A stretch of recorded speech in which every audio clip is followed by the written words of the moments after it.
Hi friends, welcome back to our channel.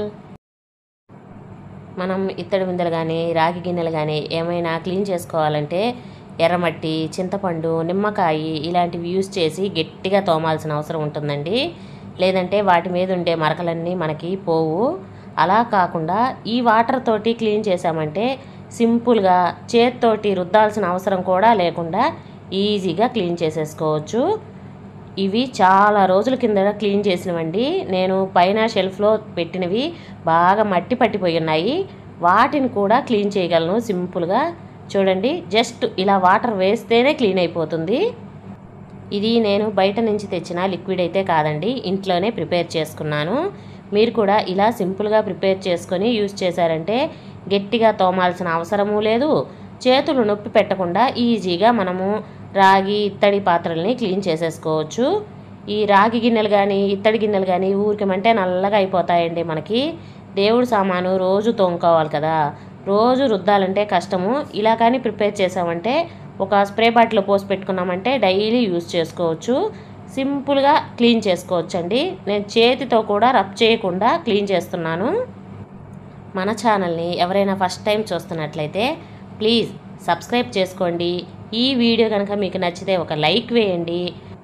ఈ tip use చేసుకొని మీరు కూడా మీ రాగి ఇత్తడి వస్తువులు క్లీన్ చేసుకొని మీకు ఎలా యూజ్ అయిందో కింద కామెంట్ సెక్షన్లో నాతో షేర్ చేసుకోండి. ఇప్పుడైతే ఈ లిక్విడ్ని ఎలా తయారు చేసుకోవాలో చూపిస్తానండి. ఇది చూడండి, ఇది నిమ్మ ఉప్పు అండి. షుగర్ లాగా ఉంటుంది మనకి, పలుకులు పలుకుగా. ఇది నిమ్మ ఉప్పు. మనకి మామూలుగా ప్రొవిజన్స్ తెచ్చుకుంటాం కదండి, ఆ షాప్లోనే ఉంటుంది. లేదంటే ఫ్యాన్సీ స్టోర్లలో కూడా అమ్ముతున్నారండి ఈ మధ్య. దీంట్లో కొద్దిగా మనం ఇంట్లో వాడుకునే సాల్ట్ని కూడా మిక్స్ చేసుకోవాలి. ఇదైతే వెనిగరు, మనం వంటల్లో కూడా యూజ్ చేస్తాం కదండి వెనిగరు, ఆ వెనిగర్ అండి ఇది. ఈ వెనిగర్ని వేసి మిక్స్ చేసుకోవాలి. మనం దీన్ని స్టోర్ చేసుకునే పని అయితే వెనిగర్ని యూజ్ చేసుకోవాలండి. లేదంటే లైట్గా హాట్ వాటర్తో మిక్స్ చేసుకున్నా సరిపోతుంది. నేనైతే దీన్ని స్టోర్ చేసుకునేదానికే యూజ్ చేస్తున్నానండి. అందుకే ఒక బాటిల్లో వేసేసుకొని దీంట్లో కొద్దిగా లిక్విడ్ డిటర్జెంట్ని వేస్తున్నాను. విమ్ కానీ ఏదైనా సరే లిక్విడ్ డిటర్జెంట్ ఏదైనా ఇందులో మిక్స్ చేసేసుకోవచ్చు. జస్ట్ ఇది నురుగు రావడానికి మాత్రమే యూజ్ చేస్తున్నానండి. ఇలా మిక్స్ చేసేసుకొని ఇలా స్ప్రే చేసుకొని మనము పైనే తోమేసుకున్నా కానీ ఈజీగా క్లీన్ అయిపోతుందండి. మనం పెద్దగా కష్టపడాల్సిన అవసరం కూడా లేదు. జస్ట్ అలా రుద్దేసి ఒక 5 మినిట్స్ వదిలేసామంటే నీట్గా క్లీన్ అయిపోతాయి.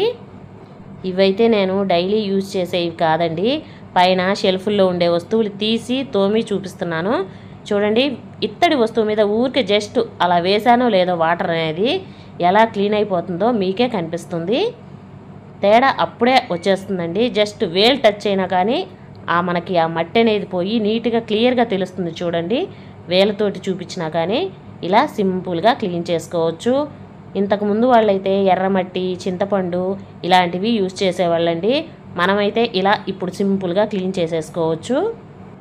ఇంట్లో ఎక్కువగా ఇత్తడి రాగి వస్తువులు వాడుకునే వాళ్ళకి ఈ టిప్ బాగా పనికొస్తుందండి.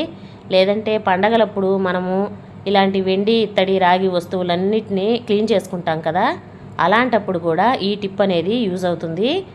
ఇవే కాదండి, మనకి నూనె మరకలు పడిన ఆయిల్ క్యాన్లు ఇలాంటివి ఉంటాయి కదా, అవి కూడా ఈజీగా క్లీన్ చేసుకోవచ్చండి. దీంతో చాలా నీట్గా క్లీన్ అవుతాయి. మరీ నల్లగా ఉన్నాయి అనిపిస్తే కొద్దిగా మనము అంట్లు తోముకుంటాం కదా, ఆ సోప్ వేసైనా క్లీన్ చేసేసుకోవచ్చు. చూడండి, ఒక్క రువ్వ విమ్ సోప్ వేసి క్లీన్ చేస్తున్నాను. ఇందాక లిక్విడ్ వేసి క్లీన్ చేశాను, తర్వాత కొద్దిగా విమ్ సోప్ వేసి క్లీన్ చేస్తున్నాను. నీట్గా ఒక్క మరక కూడా లేకుండా వచ్చేసింది. ఈ లిక్విడ్ని బాటిల్లో వేసి స్టోర్ చేసుకున్నామంటే మనం డైలీ యూజ్ చేసుకోవచ్చండి. ఈ టిప్ అయితే అందరికీ యూజ్ అవుతుంది కదండి. నచ్చితే లైక్ చేయండి, షేర్ చేయండి, సబ్స్క్రైబ్ చేసుకోవటం మాత్రం మర్చిపోకండి. Thank you.